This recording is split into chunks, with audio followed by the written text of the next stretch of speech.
across EGO, particularly given what she witnessed or observed where she had visited. We hope the situation continues to improve as this election progresses this morning. Prof, you were making a point with how that we can replicate in Nigeria, for example. Yes.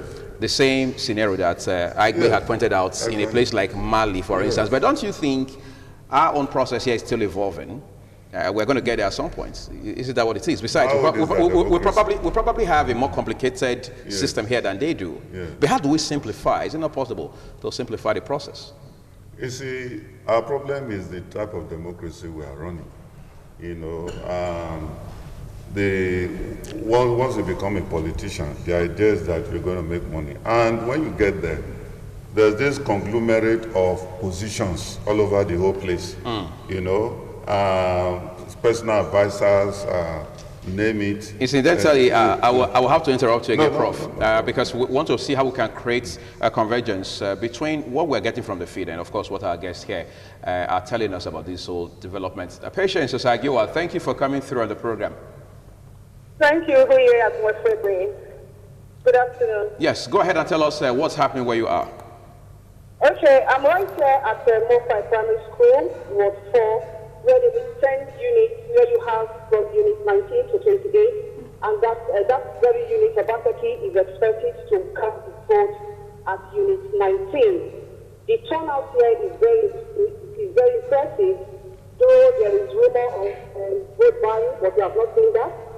And the governor came alongside his wife and other family members to exercise his civic responsibility. As I'm speaking right now, the governor is still on the queue with other electors to exercise his franchise. Okay.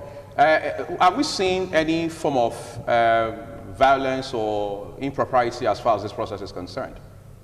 Well, for now, I have not seen one, but we are hearing from the sketches of violence in other centers, but in this very center where I am right now, we have not anything of such. The election is going on peacefully. The voters are doing their accreditation immediately. They will cast their vote. Okay. Patience, we appreciate it. Keep us up to date with developments from your end. Thank you very much. Okay, that was Patience OSAROGIUWA there for us. Before I come back to my guest in the studio, again, you just want to bring to your notice, okay, yes, reports coming through for us from the National College in IKHUORIA. Jonah Mowa is telling us that voting is ongoing in that area, I beg your pardon. The National College, IKHUORIA, has been smooth, essentially. He says, however, a voter slumped and disrupted the process. So we are looking forward to seeing how that pans out.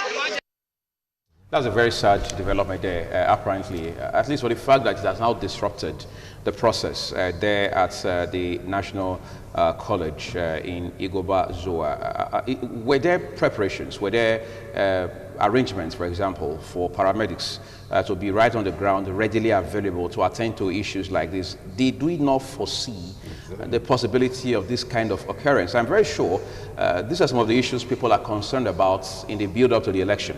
Are we ready for all of this? I would recall, for example, how that when you have an event like a sporting event, you have the FRSC officials on the ground, you have ambulances, you have people from the Red Cross, for instance. They do not make arrangements for all of this, especially for areas that are not within the city center. IKHUORIA, for want of a better word, like an outpost.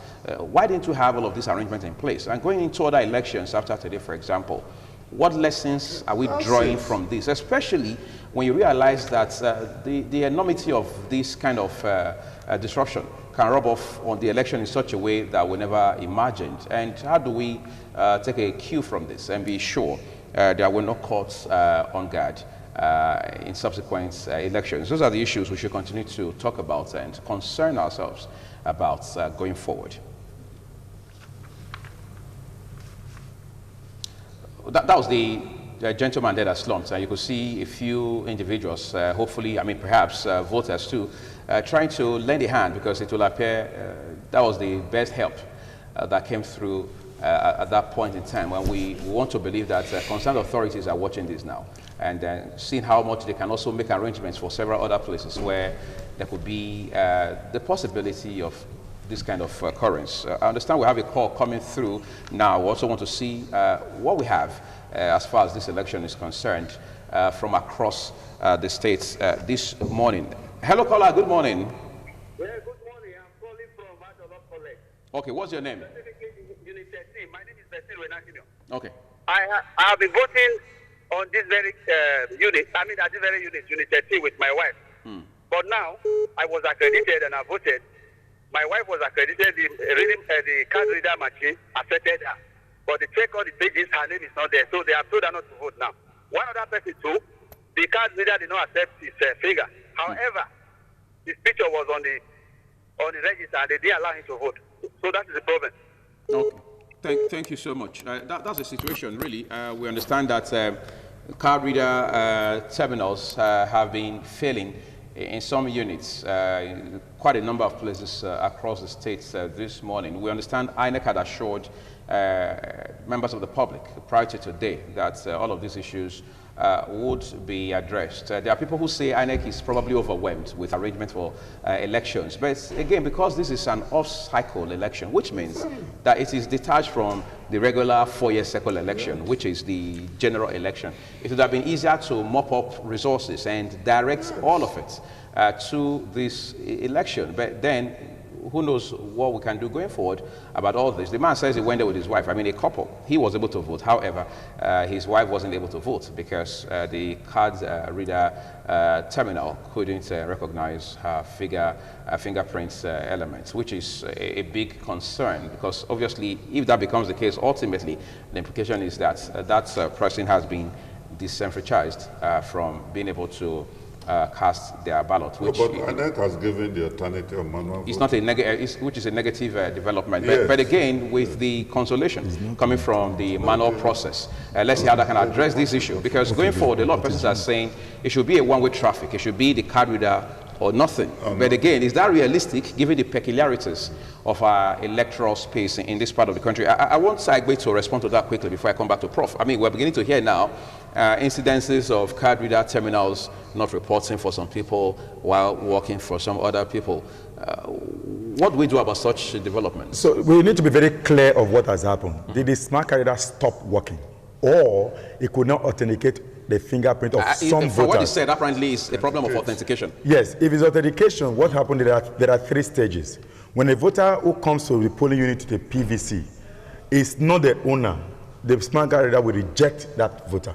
Okay. And that's one possibility. Yes, and that voter cannot vote. There's a second possibility where, together with that, the smart card reader can also accept, and the person goes to vote. There's a third possibility where the smart card reader... That third possibility, which I'm very sure is salient, we will have to talk about that quickly, but we understand that AIGBOJIE EDO is joining us live now. AIGBOJIE, good morning. Good morning. Yes. Right now we are at Otuo in our East local government area, but quickly, very early this morning, we started observing what is going on in town in the consensus that were covering. As at 7 a.m. this morning, the voting materials have still left the local government office of INEC to the various rack centers. Just by 8 o'clock this morning, the rack centers are started distributing voting materials to the polling unit. As at about 7:30, some of the polling units we visited, we discovered that the voters were ready on queue, waiting anxiously to cast their vote, while they were told that by the electoral officers that they have to wait till 8:30 a.m. when they will commence the vote due to the policies and orders given by the electoral body for the conduct of the election. But from there, we went on our way to other wards in Otuo and environs, where we saw that on our way to Otuo, we saw that the vehicle conveying material for the elections, for the of the elections in one of the wards, which is Ward 6 in our East local government area. The vehicle got spoiled on the road, and the electoral officers and the materials were stranded as at that period of time. So what we noticed in most of the units we have visited is that INEC did promise that they are going to enforce the COVID-19 protocols, such as social distancing, wearing of face masks. But most of the units we visited, we discovered that these electorates are not adhering to the social distancing rule. They are crowding themselves, and they are. The thing is very obvious to say that they don't even want to adhere to the rules, and they are not being controlled by able security officials that are on the ground. Okay, AIGBOJIE, we appreciate you for bringing us this very timely report this morning. AIGBOJIE had reported to us earlier this morning of how that he was reporting from the same area where there had been a challenge of transportation of very important INEC items, electoral items from one point to another, where we were even told the only readily available alternative were motorbikes. But again, I just brought us more information as regards developments where it is. You were enlightening us on the dynamics of the card reader just a while ago. Yeah, there's a third possibility. When the voter gets to the polling unit, and by virtue of maybe the fingerprint being blonde, the smart card reader cannot authenticate that finger. It is different when it is authenticated. Just want to clarify that. That voter is then given an incidence form to fill, suggestive, because this card, the PVC the person brought perhaps look like him or is him. Because in the training I've told observers that most of the time, the picture you took like 2007, 11 doesn't now resemble you. It look like someone else? It look, majority of PVC I've seen, including people that I know closely, the picture on the PVC doesn't resemble them. So the only way to know that the person who brought the PVC to the polling unit is the owner is that verification. Okay. So when the finger is not able to verify due to the kind of job the person does, either people work with oil facility or farming, so they have blockage in their finger with their finger. So into furniture and furnishing. Yeah, so it got blown, or some people arguably, although it's a joke, people said the people fry their fingers in order for it not to be authenticated. So if that happened, that is when the person goes to get incidents form filled out and the person goes to vote. The non-use of the smart card reader is actually against the procedure. If any presiding officer refuses to use the smart card reader, the presiding officer is going against the electoral process. Okay. You see, that's one of the challenges we're dealing with as far as our electoral process is concerned. Technology. We're seeing technology drive and simplify electoral processes across the world, especially in advanced democracies. But in our case, it's been so much of back and forth. Then it makes you ask whether or not technology has been an advantage or a disadvantage as far as elections in this country is concerned. Prof, let's talk about technology and our elections. Yes. Are we making progress on that front? I think directly and indirectly you've answered it back and front. You see, when the smart card reader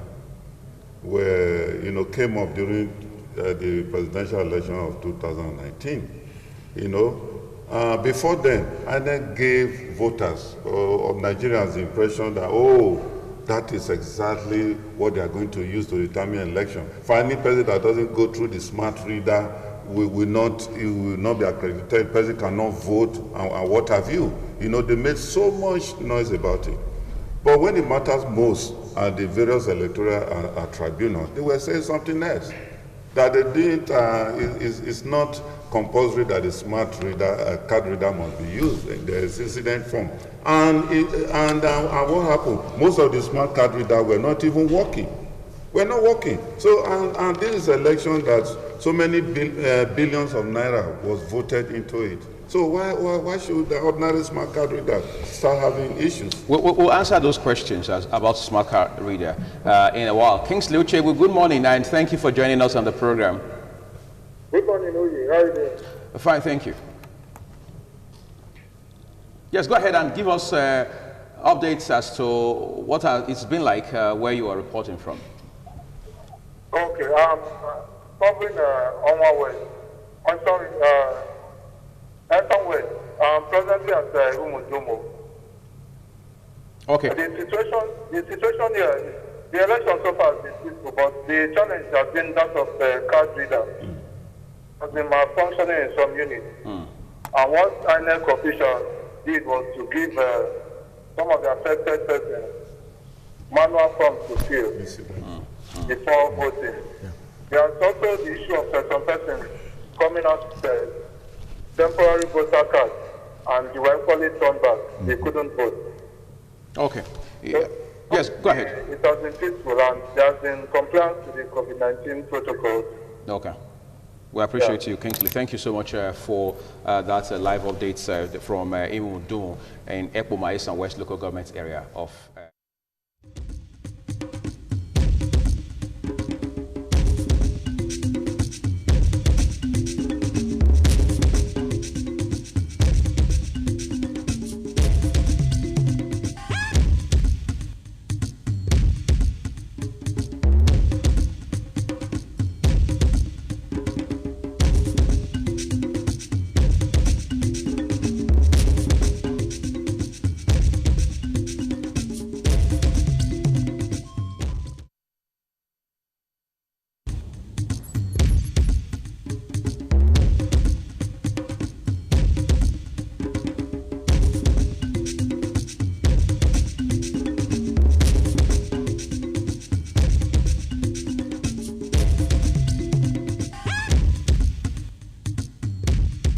Okay, thank you for staying with us on this very, very special day of Edo governorship election 2020. We understand that McDonald is at 3 Unit 7 IKHUORIA, that's in Nesako East local government area of the state. Hopefully, as soon as we have him, we'll bring him on. Okay, we understand that we have that already. Let's see what McDonald is reporting at this point.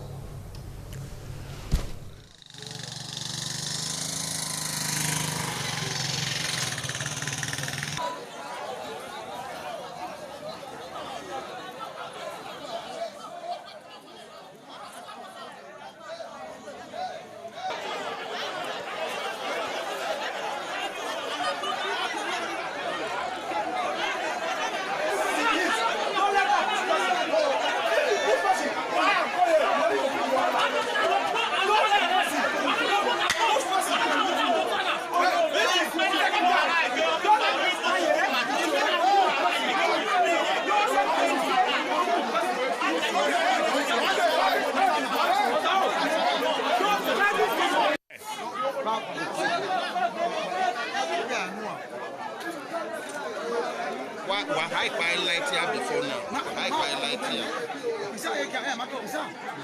Yeah, your children one. Where Rob no Sato, Rob no Timothy. Now I met camera. One when they have a problem,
And that was Magnuna Aderunoha from Esako East.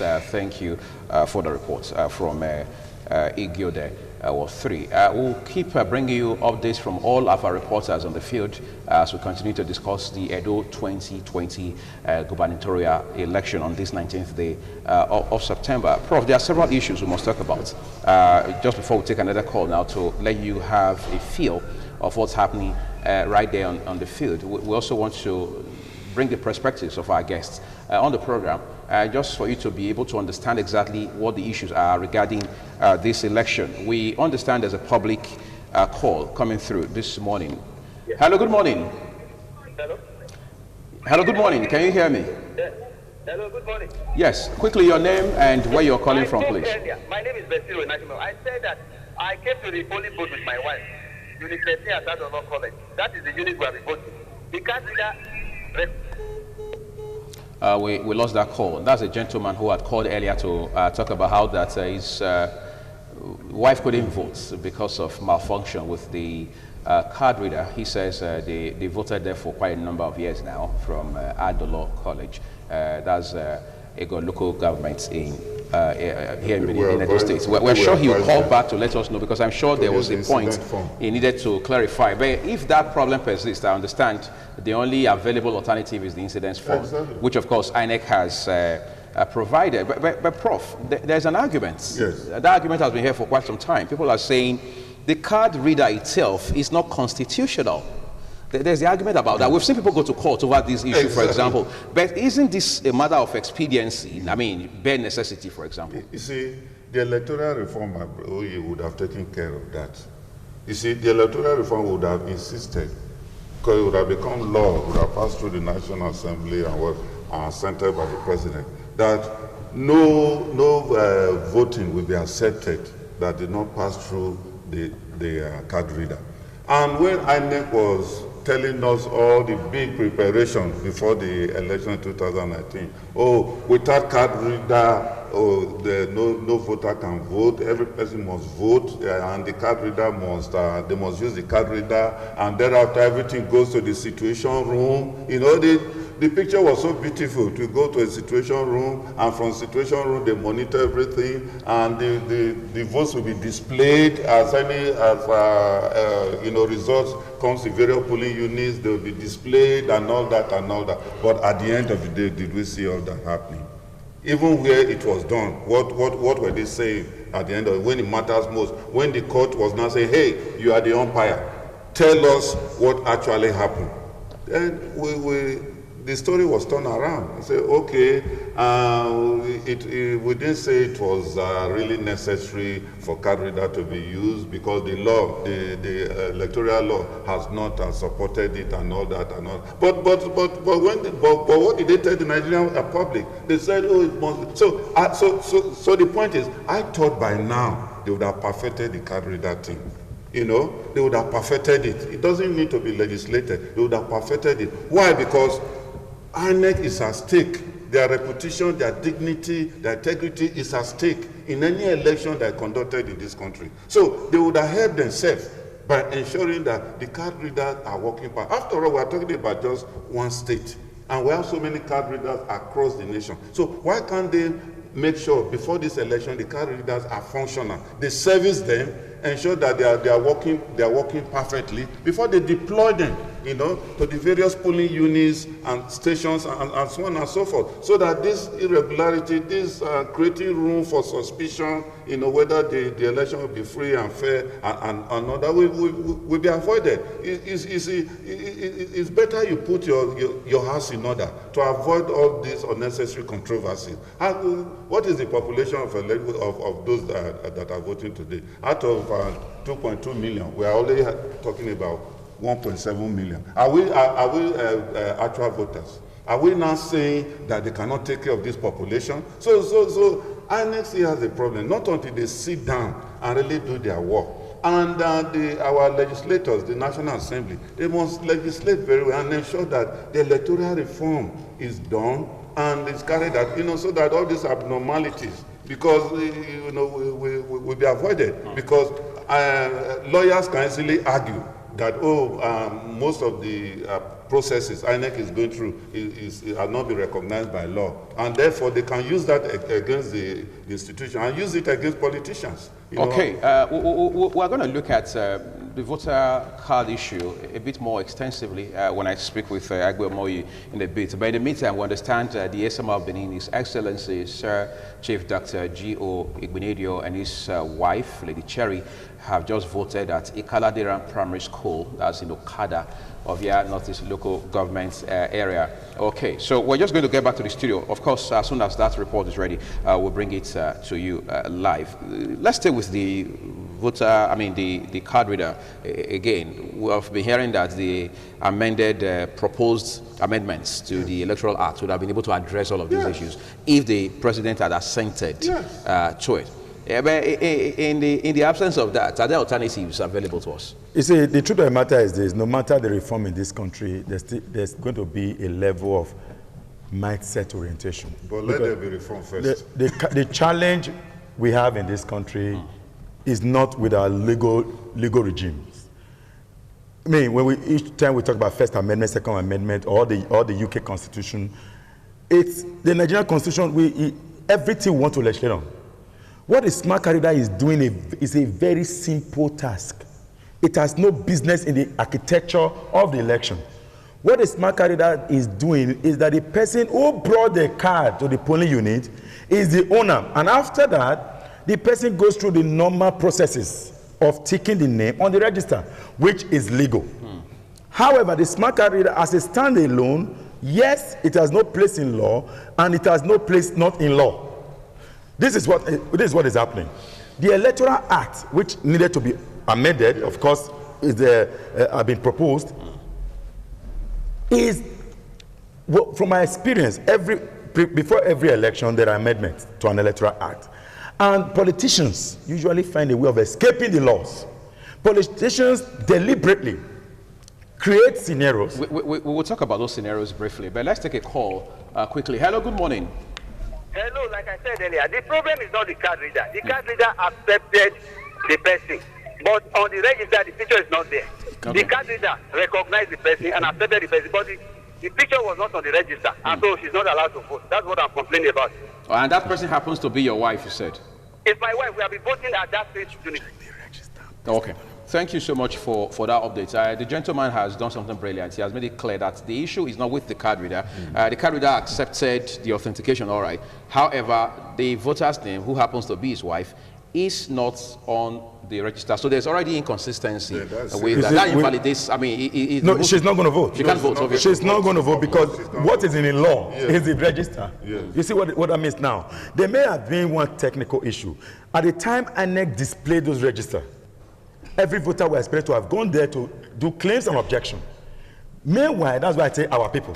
People don't usually follow when things are being done until the very last day. The card reader has no...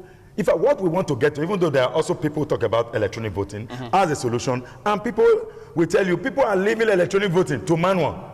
You are going to electronic voting. Meanwhile, we say we want to test it, so we also know so that we have tested it.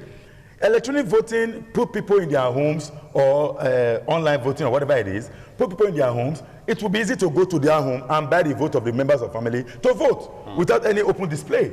If you do an electronic transfer, and people are talking about hacking, these are the things that are coming. We are asking, if you put that, still maintain some level of consistency so that we don't fall out. Germany, for example, still don't do electronic voting. But we're asking Nigerian government or INEC to do what they call the blockchain technology, wherein you are not able to hack into the electronic device. But that's for another conversation. Back to the subject of debate, of the conversation. In 2019 election, like I said, the problem was not necessarily with the card reader, it was with the server. The argument was with server that was expected, based on information before the election, that results will be deployed to. And after the election, and the server, again, not known to law, and then I said they didn't have server, and that's another conversation. That's another conversation. But in a dual election, just for people to know, there's another innovation that will be brought up. There's what we call the Z file being introduced now to this process. It is the first time it's going to be used outside of the Nasarawa small election that happened. After the election is conducted at the polling unit, from EC 8A which is the result sheet of that polling unit, will be filled out. So meaning all the parties according to their score, which was read out openly before the presence of voters and observers and all of that, will be recorded on that result sheet. This is quite extensive and very educating, I must say. We understand that the ASMR of Benin, Sir Chief Dr. Gabriel OSAROGIUWA and his wife, Lady Cherry Igbenedion, have voted at a Kaladeran primary school in Okada of your Northeast local government area. Okay, successful. Thank God. You are successful. Okay, so have you marked? Have you marked? Yes, I'm already marked. Okay. Oh, you have to specify. Okay, give me a 80 pence that you have to vote. 1 to 1.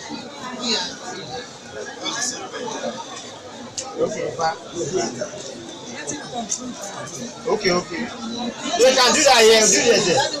It's only those, it's only for those who are not successful. Please give it to a father and family and vote. Eh? If you cannot climb, we'll bring it here. I want to jump it here. Okay, no problem. You can jump it there. Put your ballot paper here. Okay, let's send to Madam.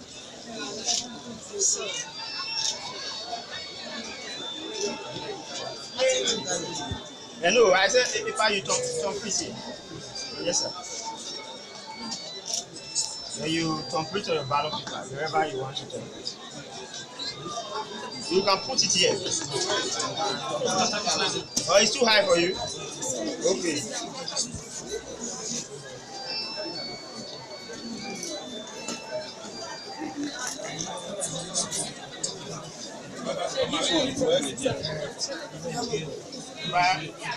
But you fold it like this. No, so that it doesn't stay like this. On the other side. Like this. Let me show you. But like this. Okay. Can I take it and put it there? If I let me fold it well for you. And put it there now, please. Your phone number. Successful. Okay.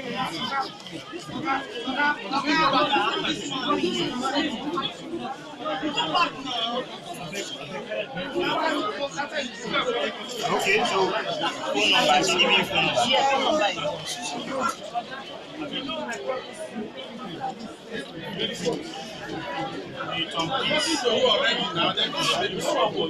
Any mistake?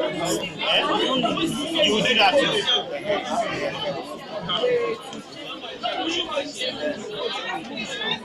Put it on the.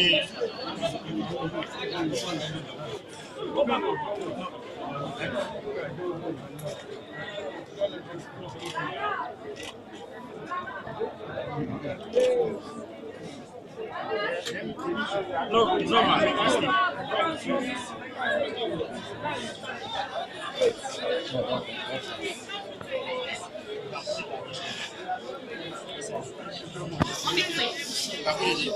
Okay, that's it.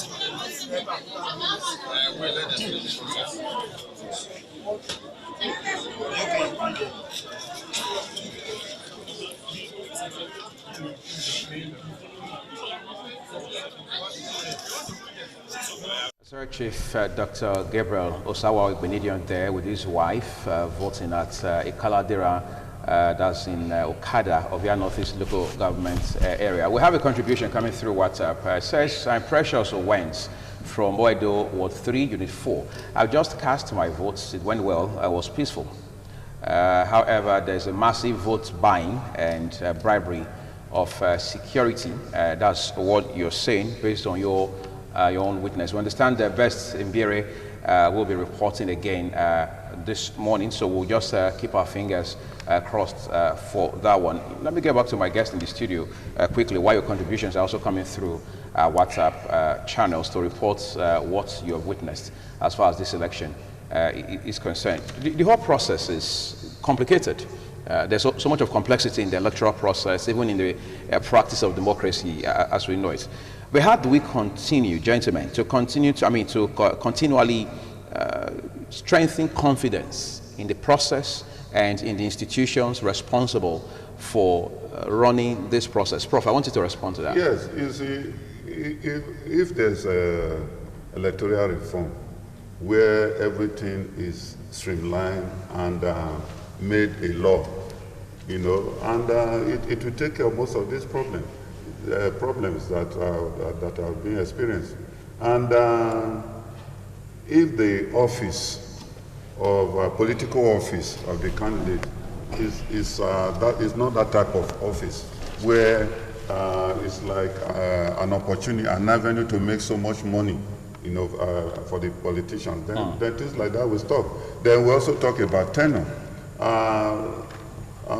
Some advocates are saying that why can't we have a single term of 5 years, you know, instead of 2 terms of 8 years, you know, so that when you know that you're only going for 1 year, you naturally you behave yourself, you try and do everything to perform. And if you know you are not going for second term, then you will sit up, you know, and ensure that the dividends of democracy is given to the people, you know, and allow fresh ideas, fresh brains, you know, to also come into the electoral system. And the peripheral of office is just too much. You know, you employ so much what you call aids and not that create artificial jobs without looking at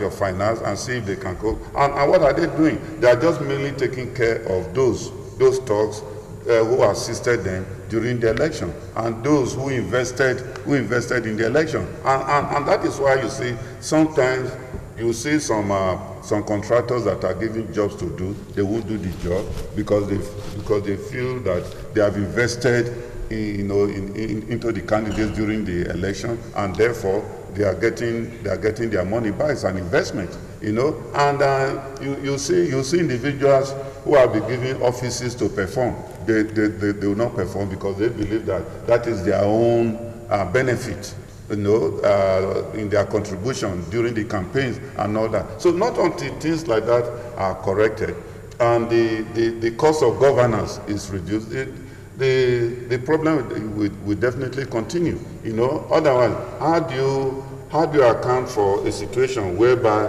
the National Assembly was built with 72 billion naira, and they are now saying it's going to cost 371 billion naira to renovate? They say because prices have evolved over the years too.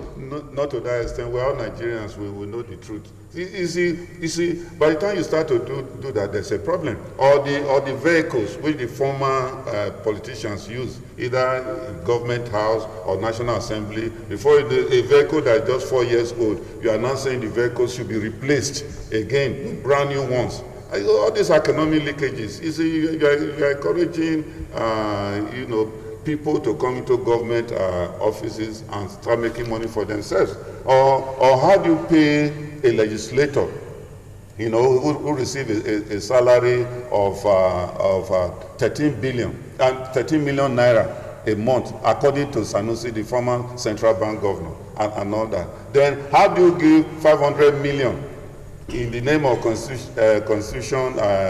constituency allowance and all that, and you expect that people will not be attractive they will not be fighting to become a legislator? So these are the issues. And if you quantify the quantum of job they are doing in the National House of Assembly, cameras show them, in most cases, most of them are sleeping or reading newspaper or doing some other thing. So what they are doing there, does it require so much money? And that is why you see when governors retire, when they have served their 2 terms, the next journey they are thinking of is Abuja, how to become a legislator. So these are the issues. Why? Because so much money is involved. So not until we correct this thing and say, wait a minute, let's see how we can streamline things. All these so-called allowances, sitting allowances, including wardrobe allowances and all that. Not until those things are reduced, you know, to discourage people from becoming, you know, a member of National Assembly. Not until that is done, the problem definitely will continue. So we should look at all that first, You know, and once that is done, then people will not be too crazy. And you know, legislating should be a part-time affair. We need to talk about that. Should be a part-time affair. It's a deep discussion. But we understand we have Best Mbire with us. Best, again, good morning. Thank you for your reporting so far. What's the update? Thank you so much, Uyi. I'm back to Georgida Primary School. I told you before, when we came in the morning and they were having some issues with regards to the distribution of materials. But I can tell you that on a second visit to this place, the exercise is very, very, very smooth. Voters came, they've been accredited, and not too long ago, the member representing Oredo Federal Constituency, Dr. AIGBOJIE, equally joined the queue to exercise his franchise. Some persons who could not wait for this long, they're seated like you can see right now, and they've equally complained of the slow pace of the exercise because they said they've been here for a very long time. But I can tell you that the umpire, the INEC officials who are on ground are actually doing what they can do to ensure that everyone is captured. I'm about to bring the honorable member live now to join you in the studio to actually tell you how far the exercise has been. So, oh yeah, are you still with me? We are following you, Best. Just go ahead. Just go ahead, Best. We can hear you. We're joining Honorable AIGBOJIE right now as he will be telling you how far the exercise has been. So, Honorable, you can talk to us. You're on live to Independent Television with Uyi Agbomofogo. So, talk to us. How's it been for you? I mean, this area where you voted. Well, for me, I just voted. I just finished casting my vote. And from what I can see, the turnout is very impressive. And voting is going on smoothly.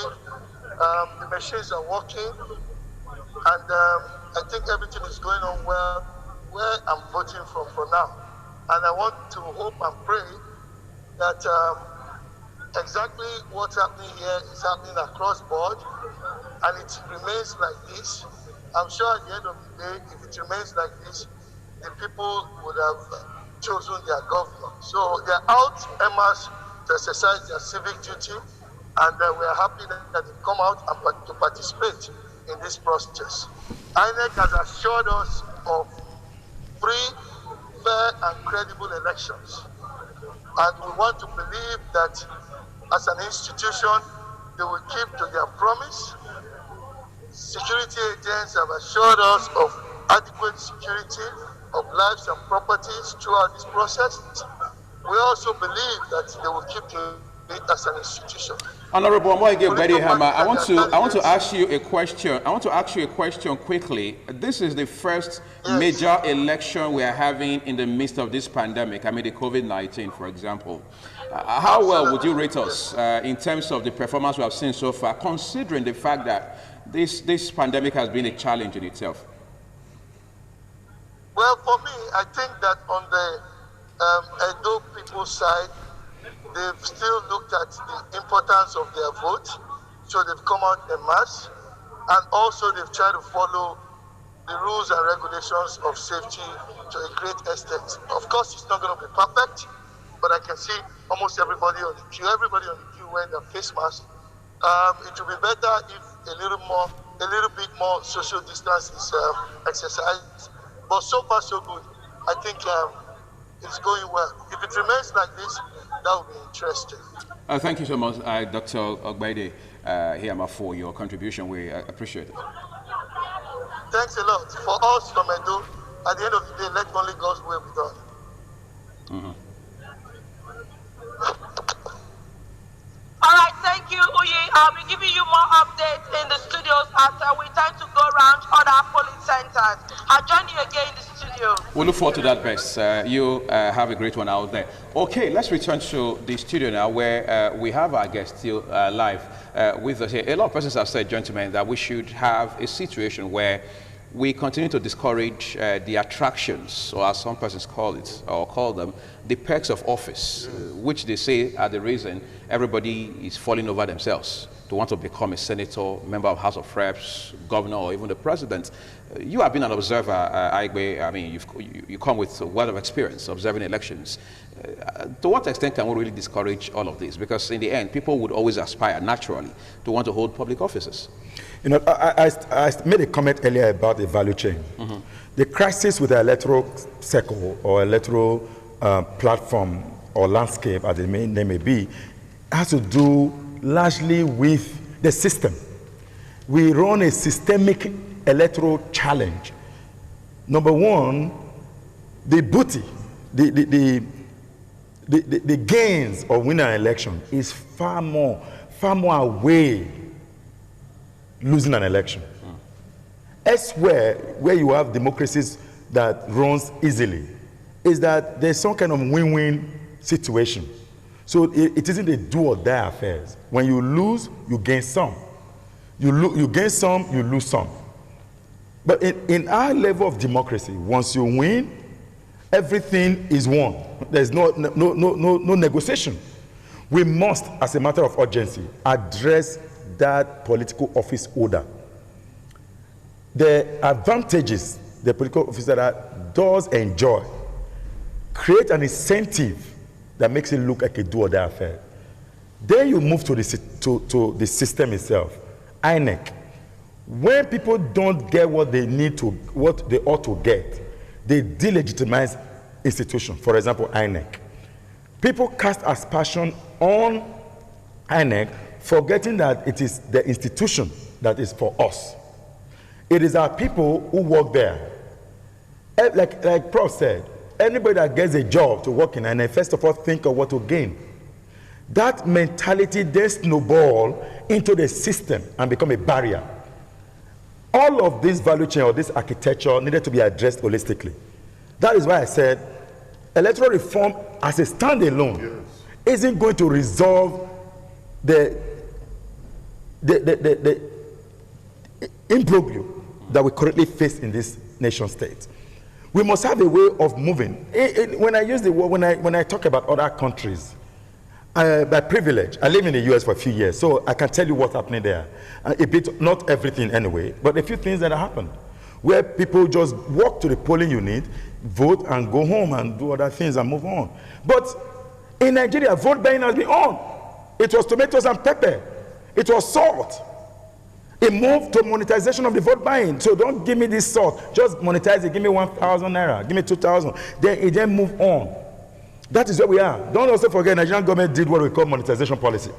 So there's no... So where even houses, for example, were monetized. Were monetized. So everything has just become... And that is where you see now the money on. So if you... Many years ago, in the 1990 election, it was a small bar with salt, with pepper, and you see them branded. You see them branded with the picture of the candidate contesting elections. And that is vote buying. Because you are influencing people. You are intimidating people with certain incentive that will make them to vote for you. And it's going to be there for a long time because the people invest. And when, you know, I've also heard people talk about investment in elections by, in quote, the word godfathers. In the Nigerian election that we currently run, election is very expensive. The Constitution, the Electoral Act actually give certain threshold for positions not to exceed certain amount of money. In terms of campaign funding, for example. Funding. And the Electoral Act misses a very huge gap. It says the candidate should not set this threshold.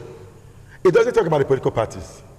So if the political parties spend $5 billion in an election, it doesn't capture that. It doesn't capture that. It doesn't matter.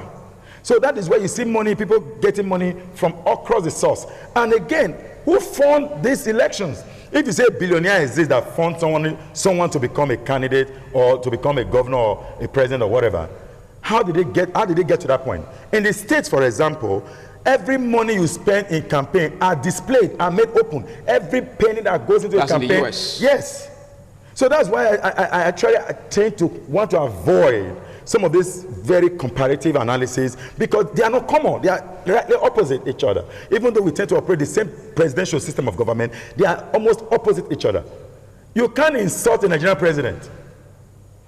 We know in this case many people who have been whisked away overnight for making making comment against the president of Nigeria. We know recently that some of the journalists, I mean not journalists now, actors, actresses or so. The musician. Yeah, the musician. That's Kanu, right? Yes, Kanu. No, I'm talking about the one that happened in Lagos where somebody made comment about the president. The DSS wrote to say, don't make that comment again.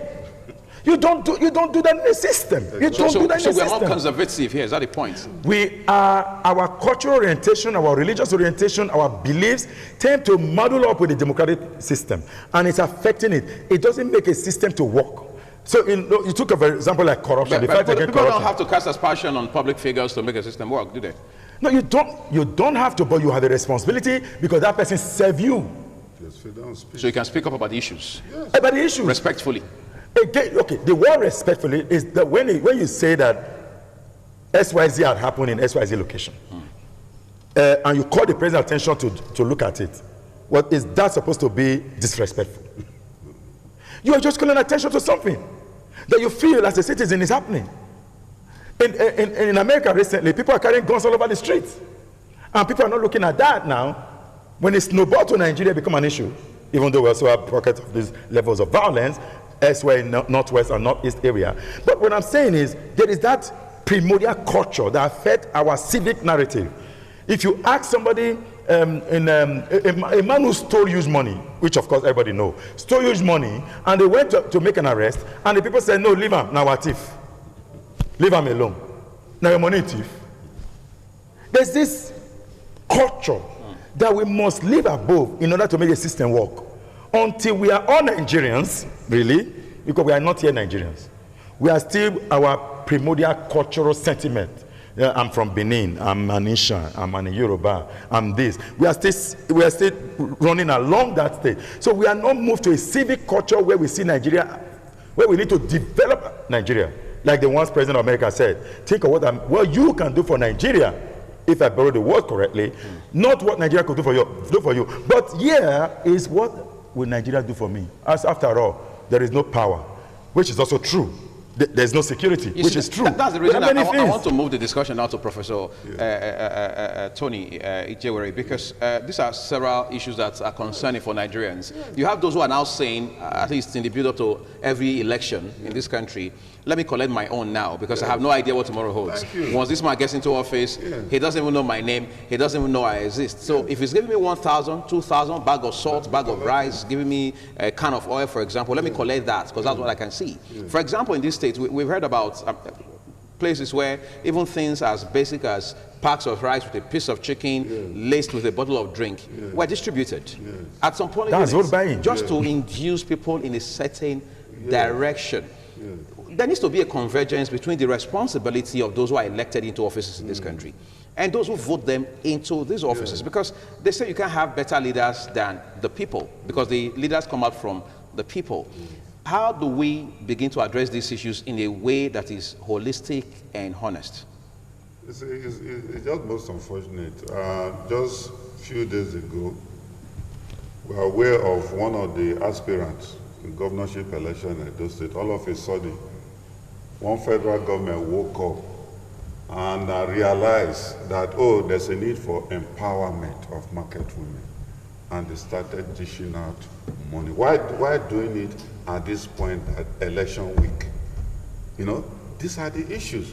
We're also aware how 2 days ago, wrappers, 6 years, were being distributed to women and all that by the wife of one of the governorship aspirants. It's all over social media, you know. So these are the issues. Now, all what they are doing, they are just capitalizing on the poverty level of the people. Politicians, they know what they are doing. No? They are not fooling some of us. They are not fooling some of us. You see, why don't you empower people? Why don't you create jobs? You know, why don't you create an environment where people can be educated and enlightened, e.g. by creating schools, institutions, and if possible, those who cannot pay their school fees, you make funds available, you know, to enable them, you know, go to school. Why don't you create skills, you know, in such a way that people can develop their skill to enable them do what? To enable them secure either self-employment or employment in government. You know, these are things we expect that those in government offices should be doing. But we are not seeing all that. All what they are doing is they ensure that they get more than enough money through their sponsors, in our own ways, godfathers, you know. And why do you think godfathers are sponsoring politicians? The answer is very simple. We call it sponsorship, but they call it investment. Because it's an investment because they believe that at the end of the day, hey, when you get into office, make sure you pay that money back. You know, either in form of contract that will not be done, and so on and so Prof, forth. we need to get back to you, but we understand that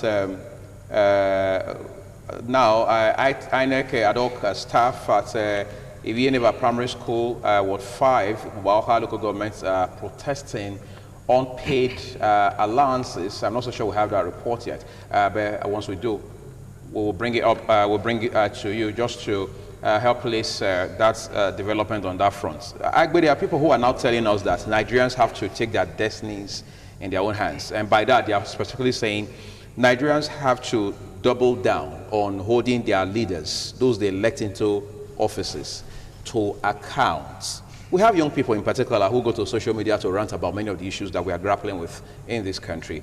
Is that effort enough? Well, I think the best time to ever do that thing you're talking about is an election. And we're not talking about vote buying, we're talking about interest, and we're talking about all of that. So taking destiny in your hand is actually with your PVC. On election day, you go and protest with your PVC, for or against. That is your taking destiny in your hand. Taking the destiny in your hand is not in carrying arms to try to disrupt polling unit, because that's also seen as taking destiny in your hand. Taking destiny in your hand is a civic responsibility collectively done that speaks louder than, because they say, well, sometimes, even though they say words speak louder than actions, actions speak louder, because move, don't stop talking. Stop talking, take an action. I know talking is good. It's good that we engage in the conversation, but at some point we must have to organize. We need to stop agonizing. Most of the time, people on social media are agonizing. They are not organizing. Until we truly organize to say, what do we need to get done? What do we need to do? Can we build up a mass of critical mass of actors ahead of time? 4 years, 3 years, not a year, not 2 years. You want to change the system? There has to be a specific timeline to this. It has to be, it's strategic. It's okay. not... that strategy is what's discussing extensively. But let's talk about INEC ad hoc staff at the Ivieneva Primary School, Ward 5, that's in the Mubauha local government area, now said to be protesting unpaid allowances. The INEC staff said they will not be paid, that they will not go to their voting center. That's why we've been here since morning. They have not paid us. That's why we have been here since morning. Edo people want to vote. They have not started by now. I left my house since around 7 o'clock up to now. There's no accreditations. Please, we want to vote. No, look at it. We are the officials. They have not paid us. That's why. I mean, we are going to Ward 7 now. Unit Ward 39. No money for us. No feeding.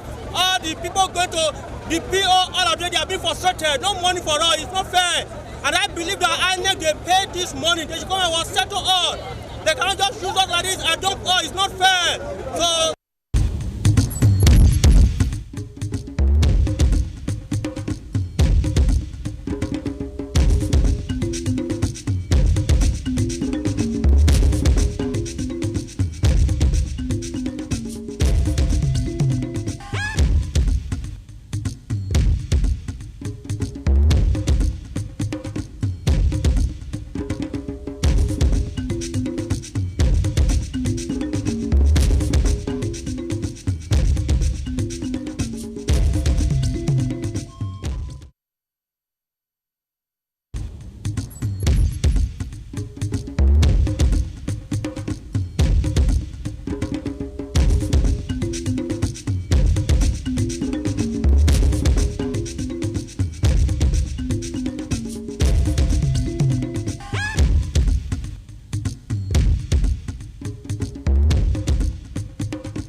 We understand one of our reporters on the ground force in Edo North is live. McDonald, good morning again.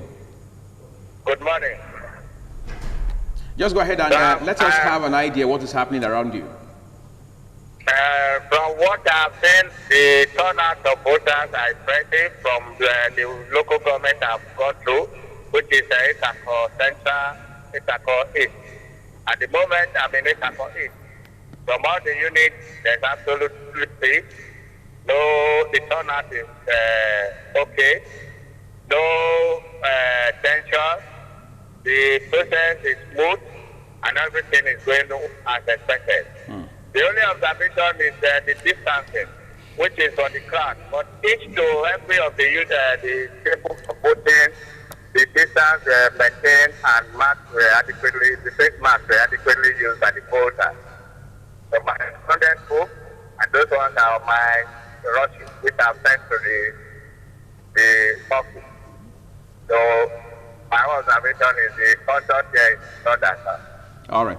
Thank you so much, McDonald. We'll keep in touch with you just to leave that channel open for us to continue to get updates regarding the developments as far as this election is concerned, where you are. We just want to talk about a few more things before we are done with this second circle of this discussion we're having with these two gentlemen who are with me in the studio. Just before I come to Prof, and we begin to wrap it up right now, we've talked about taking destiny in our hands, I mean Nigerians generally. People are saying if you're not satisfied with the performance of a particular government on any level, get them out of office through the ballots, make the most of your PVC. But the contrary, I mean, on the contrary, you have people who are saying votes don't count. So if votes really don't count, as you hear some person say, how do I now ensure that I make the most of that, the card that I have to ensure that I determine who becomes my governor, my president, or even local representative, for example? The truth is this, votes do count, but there are dimensional people attitude or look, or let me to use the word, lukewarmness. Every voter is entitled to monitor his or her vote. After you vote, you don't need to go home. You wait 300 meters away from the polling unit and observe. Once the voting process is over, during sorting and counting, you are asked to get back a bit closer, but due to COVID-19, not really very close. And by the time the officials are done with recording of the result on Form EC 8A, they transfer that result into a form called Form EC 60E. It is like a poster. On that poster, all the candidate names on it, they write the results on it and paste it on at the polling unit. Then a Z file, like I was trying to mention earlier, a Z file, which are also now introduced, which take a picture of that Form EC60E and upload online. Everyone who registers and have access to that portal can view every polling unit result. From my experience, usually what we call ringing or manipulation of results don't happen at the polling unit level. People say when it begins to move from the polling unit to the ward, results start coming down or it start rising, depending on which side of the divide you are. Then by the time you get to the state, you will see that result just turn to Jebu, Gari, and all of that. So with the new innovation, people should just focus on this process and ensure that at their polling unit, the result they had, that the presiding officer read out openly, they should insist that a ZFI is used to capture that result and upload it. And they also take a shot of that picture and then share. It's a simple thing. See, when all of us do this citizen reporting, citizen follow-up, that is how your vote count. You don't vote and then you say, okay, I don't vote, because it's supposed to count without necessarily following up in an insane system. But we live in a system where everybody wants to win, as we've been talking about since morning. People will do anything just to grab political position. That is why these innovations are introduced. That is why at some point in our conversation, we try to also give some level of credence to the electoral management body for bringing this innovation, because they realize the constraints involved. They realize that politicians can do anything. We buy guns, we buy military uniform, we buy police uniform, just to circumvent the process. They know those rules. They know that by the polling unit level, That is the result that actually matter. And if you look at the process of tribunal, it is a polling unit result that you present as CTC that INEC sent. So, but if you have all your results printed out from the online portal, and you can do the tabulation by yourself as a political party. Don't also forget the party have agents at the polling level. All the parties do. All the parties do. So if the parties who are not able to field party agent, they are on their own. Because again, it's expensive. Again, talking about expensive elections. Your party agents, you are putting in that polling unit, 2,627 of them, maybe you are paying them 20,000 a day. That's already cost. Not prepared for, or not in the make cost. That's cost. They need to eat. They need to get something done. If you don't give them that 10,000, that 20,000, another party comes and give them. We already see that happening even in 2016 elections in this state of Edo. So these are some of the things. Taking your destiny on your hand is ensuring that read what the process is. Know the rules. Don't just argue because people are arguing. Learn the protocol. And if you know, educate other people who will then follow, building a knowledge base of all of us who truly will snap every polling unit. If we have 2,627 polling from EC 60, no, so from EC 8A captured, and it's flying, and we're able to do the calculation. We are near transparent election. I love the voting process when you say INEC has put in place, but it's like a lady who has a lot of pimples but covered with barricade. It's a fine, beautiful voting process. But we have also had cases whereby in our various electoral tribunals where INEC compromised. Well, there are so many cases where they compromise. So it's not just Nigerians following the result to the various collation centers and ensure that their vote counts. Why the average Nigerian say their vote does not count? It's because the result that has been declared at the various polling units does not reflect the final result. So at what point does it? At what point does it change? Meanwhile, they followed up. At what point does it change then? Oh, the point the whole thing changes is when another result is written entirely, and INEC cannot claim ignorance that they are not aware that another result has been written. But the irony is, we have seen INEC hand over its own men in some cases. Yes. So security agencies and prosecuted them. Yes.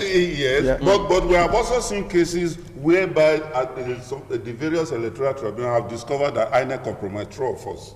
Well, we have seen it. So it's more than just follow. You see, I can go and vote, for example, and say, oh, I followed them to the collation center. Fine, they accepted the result. Fine, from the various units. Fine. But what happens thereafter?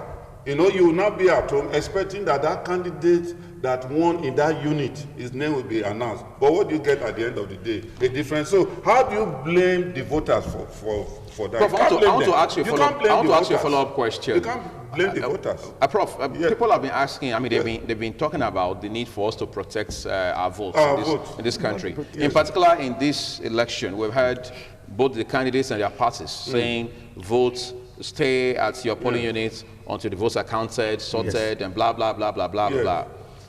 You have people who are arguing against that position. They are saying it is not the place of the electorate to protect the vote. It is their place to cast their vote in a peaceful and orderly manner. But it is not their place to protect their votes, especially given the volatile space within which elections are held in this country. What should be the ideal? Are you also aware that where voters stay around to make sure that their vote counts and all that? Do you know some security agents, we've had cases of like that, they would drive the voters away and say, go, you have voted, go home.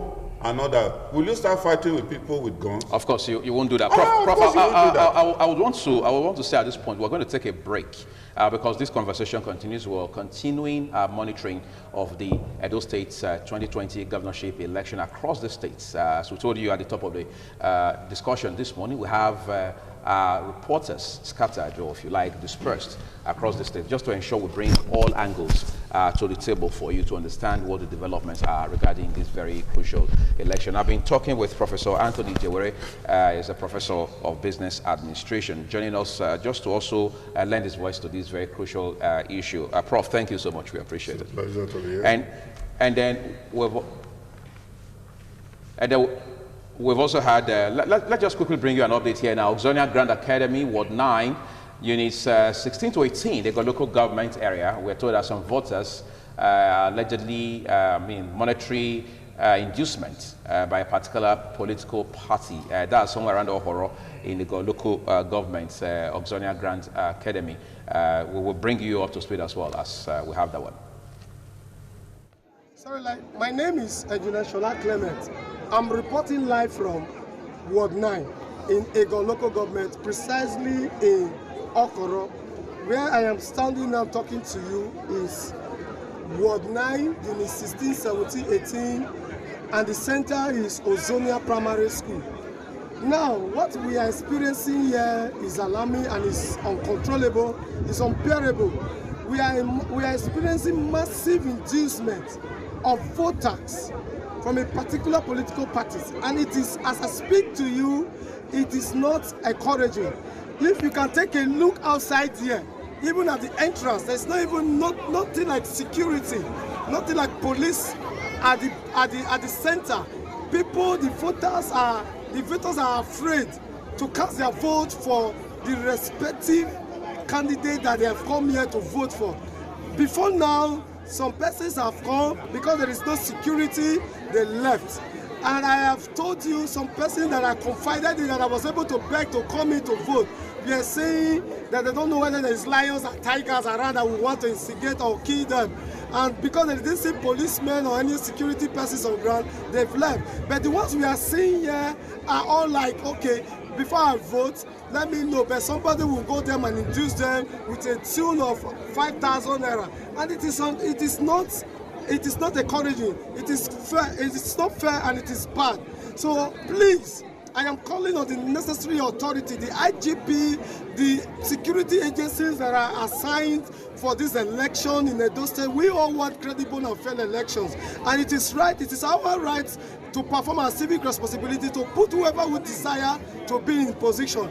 And if we are not allowed to do that because of one reason or the other, to me, I feel that is oppression. And I'm calling everybody to understand that this is what is going on. And if it continues like I have gotten a lot of calls, a lot of voice messages on my WhatsApp. If it warrant me to play it on this video, I will do it. To tell you, As that report is coming out of Oxonia Grand Academy, Ward 9, Units 16 to 18, in the local government area, where some voters were alleged to have been induced monetarily by a particular political party. Hopefully there will be more development along that line, which of course independent television will bring to you. I just acknowledged the presence of Professor Anthony Jewere a while ago. Thank you, Prof, for coming on the program. IKHUORIA is Senior Programs Officer at the Center for Democracy and Development. Thank you for your analysis. Thank you so much. I appreciate it. We're taking a quick break now on this second circle of discussion. We're back shortly to continue to push the conversation about the Edo 2020 governorship election. Stay with us.